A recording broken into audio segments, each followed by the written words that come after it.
집 모양도 달라지고 크기도 달라지고 여러 가지 달라짐을 우리가 볼 수 있습니다. 여러분이 혹시 유럽에 여행을 가신 분은 알겠지만 오래된 건물, 거기는 100년이 지난 건물들도 수없이 그대로 잘 보존되어 있습니다. 특별히 교회 건물이 더 그렇습니다. 그 교회 건물들을 우리가 보게 되면은 어떻게 저렇게 지어질 수 있을까? 그렇게 생각하지요. 유럽 교회들이 이렇게 건물은 화려하고 웅장하고 참 보기는 좋습니다. 그런데 문제는 뭡니까?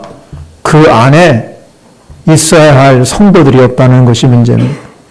그래서 그 건물들이 관광객들이 와가지고 그 많은 사람들이 그 위대한 건물들을 보고 갑니다. 박물관이 되어버리고 말았지요. 그리고 건축 양식을 연구하는 건축자들이 와서 그 건물을 보고 정말로 이 건물의 위대함을 보고 연구를 하게 됩니다. 한편으로 보면 굉장히 그 건물에 대해서는 굉장히 소중하지만 한편으로 보면 참으로 슬픈 일이 아닌지 알 수가 있습니다. 지금 우리 한국교회도 역시 마찬가지입니다. 화려하게 지어지는 교회들이 많이 있지만 현실은 그렇게 녹록하지 않다는 겁니다. 머지않아 우리도 유럽교회처럼 교회가 박물관으로 변화되는 날이 올지도 모른다는 것을 우리는 알아야 됩니다. 그래서 우리는 더 열심히 신앙생활을 하시고 주님을 섬겨가는데 그 믿음을 우리 후손들에게도 잘 넘겨줘야 된다는 것입니다. 우리 교회만 봐도 그렇다는 겁니다. 그럼에도 불구하고 우리가 교회가 이 땅에 존재하는 이유는 하나님 나라를 이루어가고 하나님의 뜻을 이루는 데 있습니다. 교회가 반드시 이 땅에 존재해야 될 이유입니다. 제가 현덕교회에 와서 목회를 시작해서 지금까지 왔습니다. 모든 것은 하나님의 은혜라고 생각합니다. 이제 와서 생각해 보면 참 건물도 지어보고 땅도 사봤습니다. 제가 그때 저 교육관과 또 사택 목사관을 지었는데 1995년도에 지었습니다. 그때는 30대 젊은 나이죠. 어떻게 건축하는지도 전혀 알 수 없는 문외 아니었습니다. 뭐가 어떻게 세워지는지. 그러니까 여러분 항상 이게 제대로 지어지질 않았어요. 그 당시에 우리가 이 예산을 얼마를 세웠냐면 1억 2천만이라는 예산을 세워서 교회를 건축했습니다. 그런데 그때 가진 돈은 딱 1,000만 원밖에 없었습니다. 여러분 그 1,000만 원을 가지고 1억 2천만 원의 공사를 시작하게 되었습니다. 그런데 놀라운 것은 한 번도 그 빛을 밀어본 적이 없습니다. 하나님이 그때그때마다 적시적시 하나님 채워주셨고 그리고 잘 마무리하고 지금까지 오게 되었습니다. 그런데 그 건물이 이제 30년이라는 세월이 흘러갔습니다. 여러분 우리 교회도 마찬가지입니다. 제가 목회에 이제 남은 기간이 그렇게 많지 않아요. 짧은 기간이 이제 제가 마무리할 기간인데도 제 마음 가운데 마지막으로 해야 할 사명이 내 욕심도 아니고 이건 욕망도 아니고 내가 그런 삶이 아니고 하나님이 이 낡은 건물을 하나님께서 건축하라는 그런 마음이 생겼습니다. 왜냐하면 여름이 되면 교회 건물이 비가 다 새고 그러니 여러분 그 모습을 보면서 어디를 고칠 수가 있는 것이 없는 것입니다. 그래서 저희 마음 가운데 이제 마지막 제가 은퇴를 앞두고 건축을 해야겠다 그런 마음을 갖게 하셨고 건축을 해야 되는구나. 저도 피할 수 있으면 피하면 좋지요. 대가를 치르지 않아도 되니까. 그러나 이것은 하나님이 주신 우리의 지상 명령이다 이렇게 생각하고 저는 오래전부터 성전 건축의 준비를 하였습니다. 그래 나름대로 저는 가진 재산도 없습니다. 저희 아버님이 참 잘 살았으면 어떤 집 한 채라도 물려받고 대전에 있으니까 건물 한 채도 물려받았으면 그거 팔아서 건축하면 되는데 저는 물려받은 게 하나도 없어요. 그래서 나름대로 제가 그래도 내가 수년 전부터 내가 건축을 해야지 그러면서 하나님께 작정하고 그래도 조금씩 헌금을 모으고 그래서 건축할 때 제가 드리려고 마음을 먹고 있습니다. 사랑하는 성도 여러분, 하나님의 성전은 하나님이 지어가는 줄 믿으시기 바랍니다. 저는 이 성전을 우리가 보면서 끊임없이 하나님의 이 성전에 가장 아름다운 장소에다가 아름답게 지어져야 되겠다. 여러분, 값주고 살 수 없는 가장 가치 있는 일이 뭐냐? 여러분 생애에 하나님 전을 건축하는 겁니다.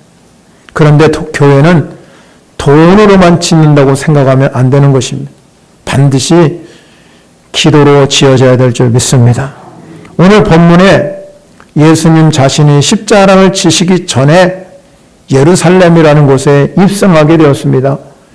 예루살렘에 입성하는 동기는 십자가를 지기 위해서 예루살렘에 입성한 것입니다. 근데 예수님이 이 십자가를 지시기 전에 예루살렘에 입성하면서 할 일도 많을 거 아니에요. 예루살렘에 들어가서 여러 가지 할 일도 많을 텐데 제일 먼저 찾아간 것이 오늘 여러분 성전에 들어가셨다. 그렇게 말씀을 하고 있습니다. 오늘 15절 말씀에 예수님이 제자들과 함께 예루살렘 성전 안으로 들어가셨다 그랬습니다. 그런데 예수님이 성전 안에 들어가자마자 기이한 광경을 목격하게 됩니다. 그거는 성전 안에 가보니까 이 성전은 예배하는 것이고 그리고 그 당시는 제사하기 때문에 그 제물을 드려서 하나님께 드리는 예배의 시간인데 그 성전 안에 가보니까 장사하는 사람들이 모여서 짐승을 사고 파는 시장이 형성되어 있습니다. 그리고 예수님께서는 그 장사하는 자들을 내쫓게 되는 거죠. 당시 유대의 가장 최고의 절기가 유월절입니다. 유월절. 예수님이 유월절에 맞춰서 십자가를 지시기 위해서 이 예루살렘에 오신 겁니다. 그런데 그 유월절을 드릴 때 이 유대인들은 각각 제사를 드릴 제물을 가지고 와야 돼. 짐승을 잡아서 와야 하는데 멀리서 오는 사람 있잖아요. 그럼 멀리서 오는 사람들은 그 당시에 우리처럼 화물차가 있는 것도 아니고 또 자가용이 있는 것도 아니고 그러니까 제물을 바치기 위해서 이 짐승을 가져오려면 멀리서 그걸 끌고 와야 돼요. 그럼 힘이 들지요. 그리고 그 제물을 끌고 오면서 짐승을 끌고 오면서 흠이라도 생기면 그건 제물로 바칠 수가 없는 겁니다. 그래서 그 당시에 종교 지도자들은 멀리서 오는 사람들의 편리를 봐주기 위해서 이 성전에서 돈으로 짐승을 사서 제사를 드릴 수 있도록 그렇게 성전 안에서 매매를 허락한 것입니다. 그런데 여러분, 성전 안에서는 절대로 매매가 이루어지면 안 되는 것인데 이것이 심각한 문제예요. 성전 안에 들어올 수 없는 것들이 성전 안에 들어왔기 때문에. 그런데 그것을 허락한 사람이 누구냐? 바로 공회 회원들이에요. 사내들인 공회 회원들이 그들이 그걸 허락한 거예요. 역사적인 기록을 보면 우리가 이렇게 멀리서 짐승을 끌고 오다 보면 흠이 생기니까 드릴 수가 없어서 일반적인 매매 장소인 성전에서 약 1km 정도 떨어진 곳에다가 이 매매 장소를 만들어 놓고 거기 가서 사서 1km를 끌고 오는 겁니다. 그런데 그럼에도 불구하고 굳이 이 매매 장소를 성전에다가 들여놓은 것은 그 당시 종교 지도자였습니다. 성전을 이 더럽히는 일에 제일 앞장선 사람이 종교 지도자. 종교 지도자들이 왜 그렇게 했을까요? 아마 상인들로부터 뭔가 뒷거래가 있을 거라고 생각합니다. 그러니까 그렇게 불경건한 일들을 행하게 된 거예요. 예수님이 예루살렘에 입성하며 성전에 들어와서 그 교회의 모습이 시장터로 변화시킨 것을 보고 예수님은 오늘 본문에서 뭐라고 그랬냐면 강도의 소굴이라. 강도의 소굴. 강도의 소굴이 되어서 이 더러워진 성전에서 장사하는 그 장사하는 모든 사람들을 내어 쫓고 그리고 그 좌판을 둘러 엎어버린 것이죠. 개혁하게 된 거죠. 종교 지도자들이 여러분 그들이 여러 가지 관습과 습관을 가지고 권위를 가지고 개혁을 못하게 할 때 예수님은 그 성전에 들어와서 그 모든 것을 다 뒤집어 엎었습니다. 이건 개혁입니다. 오늘의 교회도 마찬가지잖아요. 여러분 교회가 어떻습니까? 교회가 정말로 성령 안에서 하나 되고 여러분들이 주의 은혜 안에서 거하는 삶이 되어야 될 줄 믿으시기 바랍니다. 그럼에도 불구하고 끊임없이 교회는 그러지 않아요. 세속화 물결이 교회 안에 깊숙이 파고들습니다. 여러분 저도 마찬가지지만 여러분 일주일 동안 어디서 살았습니까? 집 안만 있지는 않았을 거 아닙니까? 내가 간 곳이 너무나 많은 거예요. 여기도 가고 저기도 가고. 여러분이 간 곳이 너무나 많아요. 그러니까 여러분이 그 간 곳을 일주일 동안 생활하면서 이것저것 다니면서 나는 알 수 없지만 세상의 온갖 더러운 것들, 세상의 온갖 유행, 풍습, 나도 모르는 사이에 내가 그것을 교회 안에 가지고 오는 거예요. 그런데 여러분, 교회 안에 이런 것들이 들어오는데도 불구하고 왜 교회가 거룩해지고 교회가 여러분 세속화에 물들지 않아야 됩니까? 그건 성령님의 역사하셔야 할 말이에요. 성령이 없다면 교회는 교회답지 않다는 거예요. 그래서 오늘 예수님께서는 강도의 소굴로 만든 교회는 반드시 변화시켜야 된다. 거기 여러분 모든 세상 것들이 다 들어와서 강도의 소굴이 되게 하셨다. 오늘 우리가 현대교회도 마찬가지입니다. 여러분들이 이 교회에 오셨지만 내 온갖 유행과 풍습과 관습과 더러워진 것을 가지고 왔으니 그거를 여러분들이 오늘 예배를 드리면서 여러분의 삶을 정결케 하고 가셔야 됩니다. 깨끗하게 하고 가셔야 돼요. 그래서 여러분 예수님이 우리에게 말씀한 게 뭐냐? 그 강도의 소굴로 만든 교회를 타파하시고 내 집은 만민이 기도하는 집이다. 이사야 선지자가 인용한 말씀을 여러분 이 예수님이 인용하면서 내 집은 만민이 기도하는 집, 누구나 와서 기도하는 집을 만들어 가야 된다는 거예요. 구약의 성전 개념은 건물 중심이죠. 솔로몬 성전, 스룹바벨 성전, 헤롯 성전 이렇게 건물 중심으로 이 형성, 거기에 하나님이 임재하시고 그곳에 하나님의 은혜가 거하게 하시고. 그러나 신약의 성전 개념은 예수님 중심이에요. 예수님 중심. 그래서 예수님 중심이기 때문에 예수님이 곧 성전입니다. 그래서 우리는 예수님이 내 안에, 여러분이 예수 믿고 구원받고 예수님을 구주라고 모시는 그 순간에 내가 성전이 되는 거예요. 그런데 여러분, 예수님은 거기에서 내가 예수를 주로 모시고 성전이 된 것으로 끝나는 것이 아니라 모이는 곳, 모이는 공동체가 필요하다는 거예요. 그래서 건물이 필요한 거잖아요. 처음에 여러분의 성도들은 건물을 중심으로 하지 않았어요. 그러나 모이는 장소가 필요하잖아요. 여러분 한 사람 한 사람이 주는 그리스도시요 살아계신 하나님의 아들이라고 고백한 성도들이 함께 모여서 어우러진 것이 교회예요. 교회. 여러분 여자리 이제 교회인 줄 믿으시기 바랍니다. 교회라는 이 용어는 헬라어에서 왔어요. 그런데 이 교회의 의미는 뭐냐면 에클레시아라고 헬라어로 말하는데 이거는 뭐냐면 예배와 종교적인 만남을 위해서 모인 그리스도인의 모임이에요. 그래 그 모이기에 힘쓰셔야 됩니다. 여러분. 어떤 예보다도 여러분들이 지금 현대인들이 코로나 이후에 모이기를 피하는 사람이 너무나 많아요. 그리고 감각도 없어요.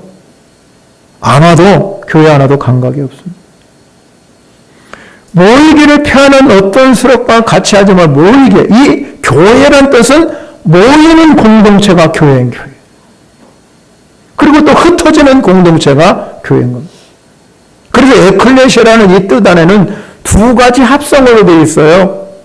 하나는 밖으로, 안으로, 안에서 밖으로. 그러니까 모여서 여러분이 하나님께 기도하고 예배를 통해서 성령의 은혜와 임재를 경험하고 치유를 경험하고 가시라고. 그리고 그 능력 가지고 우리가 세상에 나가 사는 거잖아요. 예수 증인되어. 또 하나는 이 부르다 하는 뜻입니다. 주님이 여러분들을 이 자리에 불러내 주셔서 이 자리에 온 줄 믿으시기 바랍니다. 그리고 건물이 중요한 건 아니지만 건물이 중요하다는 것입니다. 우리가 이 교회 안에서 여러분들이 예수 그리스도를 통해서 내가 택함을 받고 그래서 거룩하고 흠없는 존귀한 존재로 하나님은 여러분을 이루어 가시게 하시고 하나님이 여러분을 이 땅에 살아가면서 성전 삼으셔서 하나님의 능력을 체험하도록 만드는 것이 교회예요. 그런데 교회도 여러분 건물도 소중합니다. 왜 소중합니까? 여러분 집을 여러분 누구나 다 소망이 뭐냐면 내 집 갖는 거예요. 여기 뭐 우리 시골이니까 여러분 다 집도 넓고 집도 크고 그러지만 그런데 여러분 도시에 사는 사람들은 집 구하는 것이 만만치 않아요. 그 집 여러분 하나 구하는 것이 뭐 여러분 돈이 조금 들어가는 것이 아니라 수많은 돈이 들어가기 때문에 집을 구하는 게 중요해요. 근데 여러분 왜 집이 중요합니까? 그 안에는 우리가 같이 거하는 가정을 이루게 될 가정. 그 가정의 주체는 누구냐면 가족이잖아요. 가족.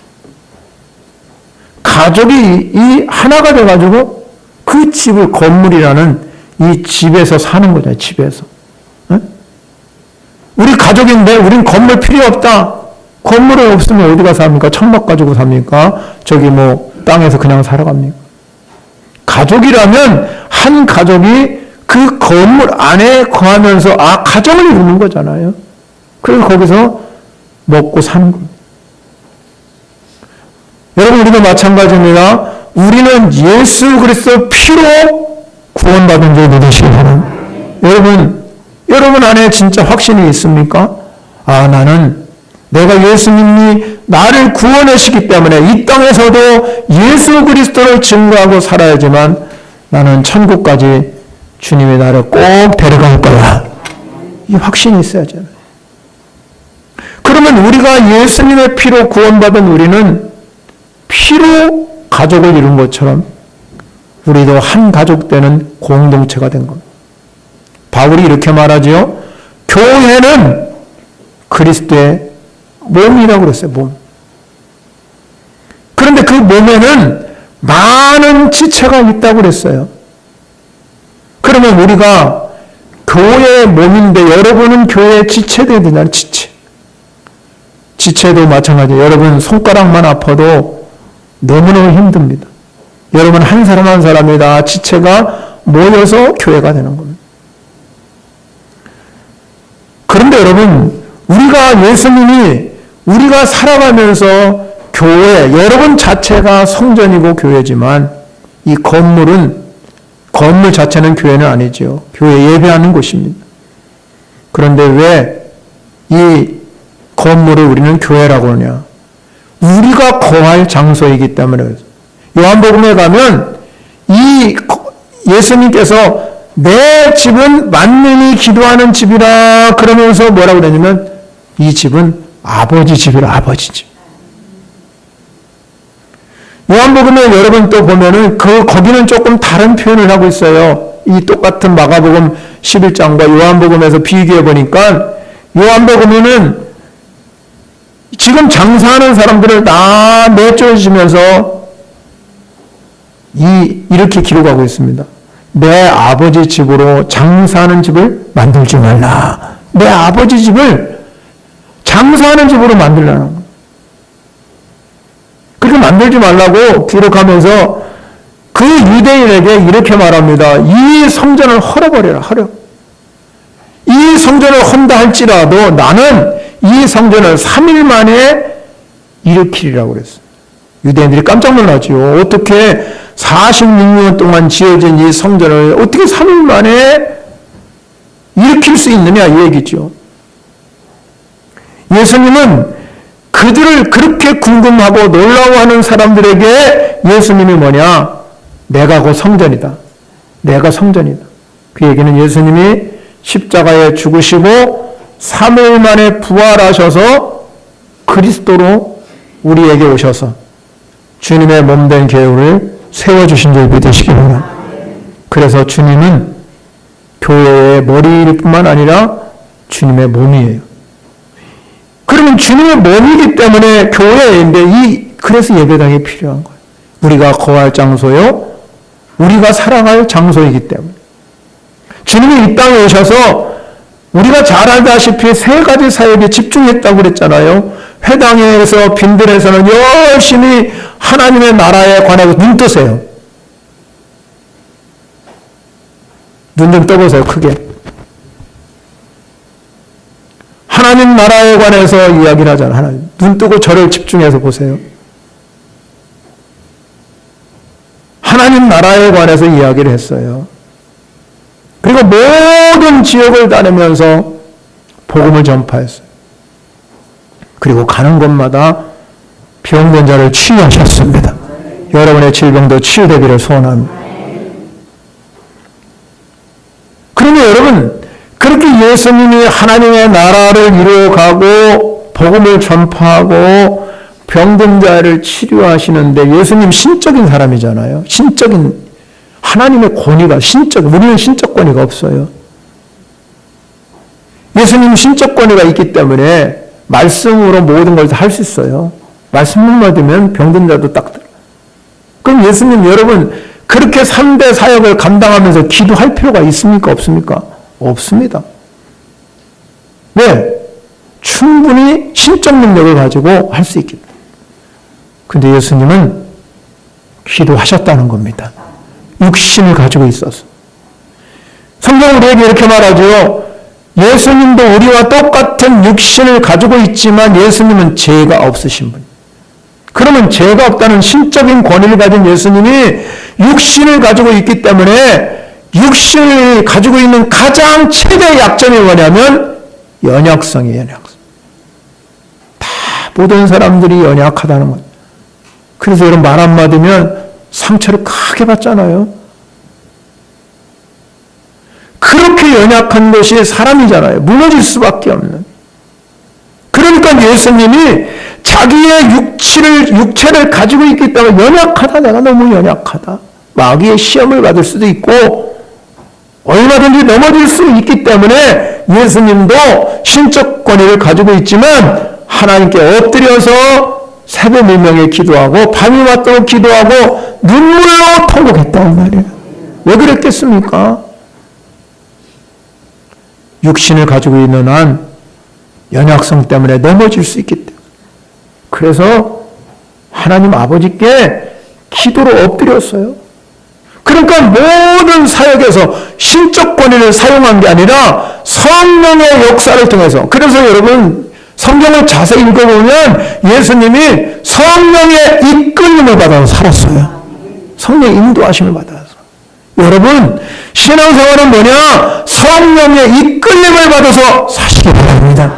그게 신앙이에요. 그게 내 마음대로 사는 게 아니라 내 생각대로 사는 게 아니라 오늘도 여러분들이 성령의 이끌림을 받아서 이 자리에 온 줄 믿으시기 바랍니다. 내 힘으로 왔다고 생각하지 마세요. 내 스스로 왔다고. 모든 그래서 사역의 열매는 기도인 것입니다. 제자들이 열심히 예수님들을 따라다니면서 예수님 모습 봤잖아요. 하나님 권세와 능력을 그들에게 주셨어요. 한 번은 여러분 귀신을 쫓아내는 현장에서 제자들이 귀신을 쫓아내려고 열심히 예수 이름으로 명하노니 귀신에 물러가라도 안 물러가. 주님이 오셨습니다. 주님이 뭐라고 말씀했냐면 귀신을 쫓아내면서 예수님께서 할 수 있거든이 무슨 말이냐, 믿는 자에게는 능히 하지 못할 일이 없느니라. 제자들을 그 모습을 보면서 제자들이 너무 충격을 받았습니다. 우리는 아무리 예수의 이름으로 물리쳐도 안 물러나는데 예수님은 그냥 물리치더라. 제자들이 예수님께 조용히 물어봤습니다. 어떤 일이 왜 우리는 아무리 소리 지르고 여러분 열심히 해도 귀신 안 쫓아내는데 예수님 어떻게 그런 일이, 예수님은 예수님이기 때문에 그럴 수 있지만 예수님이니까 그렇다고 여러분 생각하지 마세요. 예수님 뭐라고 하는지 아세요? 기도 외에는 다른 것으로 이런 종류가 나갈 수 없느니라. 기도했기 때문에 그랬다. 본인도 기도로 무릎을 꿇었기 때문에 자기 이름으로 명할 때 물러갔습니다. 우리는 성령을 가진 사람이잖아요. 그래서 여러분 한 번 기도해주면 안 나갈 수도 있어요. 어느 때는 여러분 계속적으로 반복적으로 기도할 때 하나님의 능력이 나갈 때가 있어요. 실망하지 마세요. 예수님이 왜 내 집은 만민이 기도한 집이라고 말씀하셨을까? 그 이유는 단 한 가지예요. 여러분의 성령의 능력을 받아서 세상을 변화시키는 능력자가 되기 위해서. 교회 온갖 유행, 세상적인 풍속과 이런 것들로 뒤엎여 있을 때 주님이 요구하는 것은 우리가 죽어서 천국 가는 것만 중요한 게 아니라 이 땅에 살아가는 동안 하나님의 나라를 이루기를 원하셔요. 여러분 가정 천국이 되셔야 돼요. 가정이 예수 믿는 사람이 지옥되면 안 되잖아요. 여러분의 가정이 지옥되면 안 되잖아요. 여러분의 자녀가 지옥이면 안 되잖아요. 교회가 천국 돼야 될 줄 믿으시기 바랍니다. 교회 자꾸 오고 싶어야지. 오기 싫어가지고 교회가 여러분 그런 교회가 되면 저부터 문제가 있잖아요. 교회는 모든 것이 천국이 돼야 될 줄 믿습니다. 기도가 살아야 돼요. 기도가. 여러분 그래서 이런 말이 있습니다. 기도하는 교회는 마귀가 끊임없이 바쁘게 뛰어다닌대요. 이 교회 기도가 살아있네. 기도가 살아있네. 이 사람들을 살리면 안 되는데 그리고 막 어떠하든지 넘어뜨리려고 그런다. 그러나 기도하지 않는 교회는 마귀도 같이 잡니다. 자. 예수님께서 여러분 저 빌립보 가이사 지방의 제자들에게 다가왔습니다. 내가 나를 누구라고 생각하냐 그러니까 더러는 세례요한, 더러는 엘리야, 어떤 사람이 예레미야 중에 선지자 중에 하나라고 그럴 때 그러면 너희는 누구라고 그러냐? 베드로가 말했잖아요. 주는 그리스도이셔 살아계신 하나님의 아들이다. 그러면 예수님이 그에게 말합니다. 바요나 시몬아 네가 원래 베드로의 이름은 뭐냐면 시몬이에요. 그런데 내가 너에게 이제 베드로라 이름 할 것이다. 베드로란 뜻은 무슨 뜻이냐면 반석이라는 뜻. 그러니까 이 반석 위에 교회를 세우겠다. 내 교회를 세우는데 음부의 권세가 이기지 못하게 하셔. 교회는 아무리 여러분 정치가 관여하고 교회 여러분 어떤 것도 절대로 교회는 음부의 권세가 이기지 못하는 줄 믿으시기 바랍니다. 그래서 기도하는 교회는 마귀 권세를 깨뜨릴 수 있는 능력을 주시는 거예요. 초대교회가 여러분 탄생 계기가 뭐냐면 오순절날 성령을 통해서 교회가 탄생됐습니다. 그러면 이 제자들이 성령 받기 위해서 제일 먼저 한 일이 뭐예요? 기도할 일입니다. 성령 받기 위해서 성령 하나님이 예수님이 성령 주신다고 약속했으니까 성령 그냥 뭐는 거야? 성령 받기 열심히 기도했어요. 기도. 열흘 동안 기도했습니다. 그러니까 여러분은 하나님께서 기도로 응답하신 줄 믿으시기 바랍니다. 그리고 우리가 할 일이 있습니다. 따라합니다. 기도보다 성령보다 앞서지 말자. 아멘. 우리는 기도보다 성령보다 앞서면 합니다. 사람은 늘 바쁘게 핑계대잖아요. 나 바쁘게. 그래서 우리나라는 빨리빨리 문화가 형성되어 있기 때문에 누구나 다 빨리빨리 이루어지기를 원하는데 주님은 뭐라고 하냐면 기다려라. 그럼 지금 항상 그래요. 기다려라. 그런데 여러분 때가 되면 하나님은 이루어 가십니다. 그러면 그때가 언제입니까? 기도할 때 하나님이 응답해 주시는 거예요. 주님이 이렇게 말합니다. 그를 향하여 우리 가진과 담대한 것이 이것이니 그의 뜻대로 무엇이든지 구하면 들으심이라. 예수님도 여러분 십자가를 지경원에 내 뜻대로 마옵시고 아버지 원대로 되기 위해서 눈물과 통곡으로 기도했잖아요. 그래서 기도의 결과로 그가 십자가를 진 겁니다. 그것이 기도의 결과예요. 사랑하는 성도 여러분, 예수님 말씀한 것처럼 내 집은 만민이 기도하는 집이 돼야 돼요. 그러므로 우리가 먼저 건물을 짓는 거, 여러분이 하나님께 헌신하고 물질을 드리는 것도 중요하지만 기도로 건물을 지시기 바랍니다. 기도가 살아있으면 하나님의 기적은 반드시 일어납니다. 기도로 건물로 짓는 건 아니겠지만 기도가 중요합니다. 오래전 이야기입니다. 제가 이 간증을 한번 한 적이 있을 것 같아요. 제가 설교 준비하다 보니까 이 간증 언제 한번 했는데 그런 생각이 들더라고요. 어느 목사님의 간증인데 오래된 얘기입니다. 제가 40대 들은 세미나 가서 들은 얘기인데 평택 지역에서 목회하는 목사님께서 아주 작은 그리스도 교단에서 목회하는 목사님이 나름대로 부흥하고 성장해서 교회를 이게 낡은 교회를 건축하기로 작정하고 건축하게 되었습니다. 너무 뿌듯한 거죠. 자기는 교단도 작고 교회도 작은데 멋지게 건축을 한 거예요. 그래서 이 목사님이 그런 생각을 내가 그래도 목회를 잘해서 열심히 해서 이렇게 멋진 교회를 건축하여 모든 교인들이 편안하게 생활하는 모습이니까 너무 기쁜 거잖아요. 그런데 기도하다가 한다 깨달음이 있었습니다. 지금 우리 교회도 마룻바닥에서 이거 입혔지만 옛날엔 다 마룻바닥에서 우리가 예배드렸습니다. 근데 그 마룻바닥에 이 다 뜯어내다 보니까 마룻바닥에 눈물 자국이 4개가 쫙 있더랍니다. 목사님이 기도하면서 그거 깨달으면 눈물 자국 4개를 딱 보여주시더래요. 그런데 그때 목사님이 깜짝 놀랐답니다. 내가 목회를 잘해서 내가 능력이 많아서 이 교회를 세운 것이 아니라 그 눈물 자국 4개 때문에 하나님께서 이 교회를 세우셨구나. 그리고 깨달았다는 거죠. 그 눈물로 기도한 2분의 권사님. 딱 하나님께서 보여주시더랍니다. 눈물의 기도가 있었기 때문에 매일 밤 눈물로 기도한 성도가 있었기 때문에 그 교회가 지어진 겁니다. 기도하는 한 사람이 너무너무 귀한 거예요. 하나님께서 여러분에게 한 달란트 다 달란트, 어떤 사람은 1달란트, 어떤 사람은 2달란트, 어느 5달란트 나름대로 여러분에게 달란트를 주었습니다. 오랫동안 제가 목회하다 보니까 저와 여러분 너무나 가깝잖아요. 그래서 말을 잘 안 들어요. 제 말을 이제는. 권위가 다 사라져버렸어요. 고민을 많이 하죠. 제가 나름대로. 몸부림도 쳐보지만 별로 반응이 없어요. 참 어느 때는 속상하기도 하고 어느 때는 참 힘들기도 합니다. 어느 때는 무거운 짐을 내려놓을까 그런 생각도 많이 하죠. 그러나 여러분 하나님 우리에게 기회라는 걸 주십니다. 기회는 누구에게나 주어지는 거예요. 그러나 그 기회를 활용하지 못하면 내 것이 될 수가 없습니다. 기회를 활용해야 내 것이 되는 겁니다.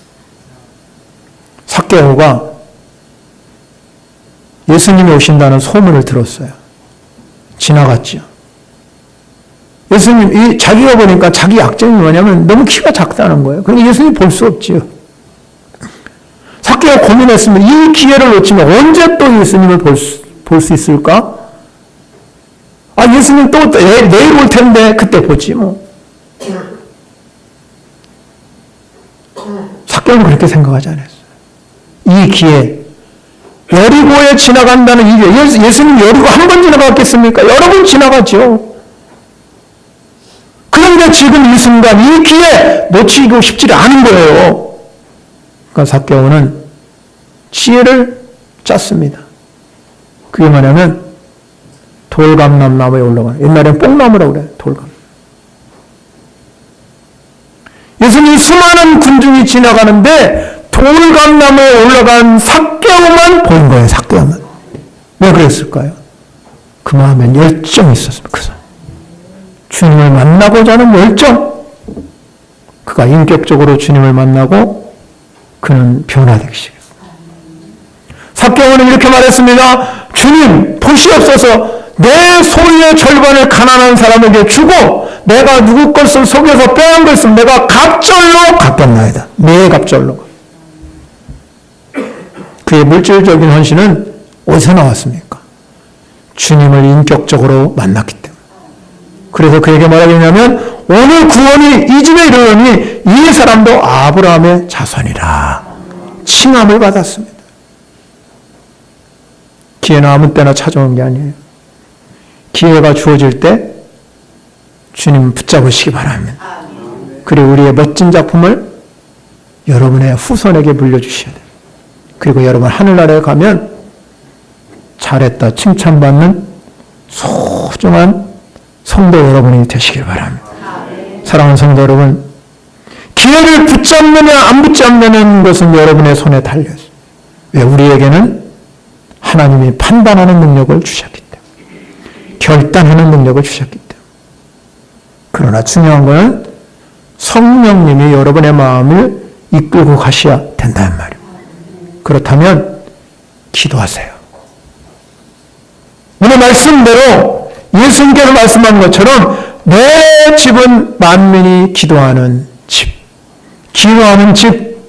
여러분, 이 교회가 원래 기도하는 집이에요. 하나님의 임재 가운데 모든 민족이 함께 예배하고 교제하는 장소이지만 기도, 여러분의 기도가 이루어지기를 소원합니다. 여러분의 기도 하나하나가 눈물로 씨를 뿌리면 기쁨으로 단을 거둘 날이 올 줄 믿으시기 바랍니다. 그러니 여러분의 삶에, 어제 잠깐 TV 보다가 결론냈습니다. 무명 가수 이런 프로그램이 있었는데요. 그 프로그램에서 1등, 2등, 3등 한 친구들이 나와서 자기의 이야기를 하는데 전부 다 그 엄청난 고난과 역경과 무명으로 10년, 20년 버티면서 지금까지 와서 그들이 영광을 얻었잖아요.